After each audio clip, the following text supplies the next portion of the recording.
الحمد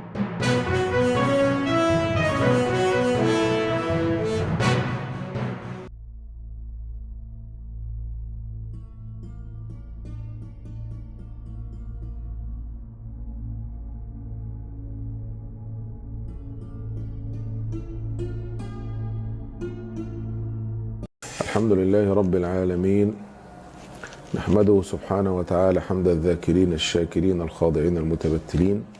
الصلاة والسلام الأتمان الأكملان على رحمة الله العالمين ومنة الله المؤمنين وسيد ولد آدم أجمعين، الرحمة المهداة والنعمة المسداة والسراج المنير سيدنا ونبينا محمد الصادق الوعد الأمين.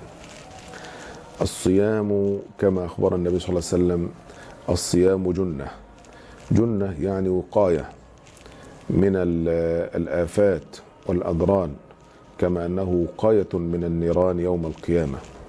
هذه العبادة العظيمة التي قال عنها النبي صلى الله عليه وسلم أنه في الجنة باب يسمى باب الريان لا يدخل منه إلا الصائمون. هذه العبادة العظيمة كيف نؤديها؟ إن من الناس ناسا يصوم صوما يسمى بصوم العوام، وهو أن يمسك عن شهوتي البطن والفرج، لكنه يظل كما هو على حاله، لا يتبدل ولا يتغير، يظل يتحدث في المنكرات أو الحرام ويسمع الحرام، أو يظل يبطش أو يفطر في نهاية اليوم على الحرام. إذا فعل ذلك فإنه ما فقه وما وعى وما أدرك معنى هذه العبادة. لكن مراد الله سبحانه وتعالى أن ينتقل من صوم العادة إلى صوم العبادة، ومن صوم العوام إلى صوم الخواص. ومعنى صوم الخواص أن تصوم الجوارح لله رب العالمين، فتصوم اليد عن أخذ الحرام، واللسان عن قول الحرام، والعين عن النظر إلى الحرام، والأذن عن سماع الحرام، والبطن عن أكل الحرام، والقدم عن السعي في الحرام. إذا فعل الإنسان هذا كان صائما بالفعل.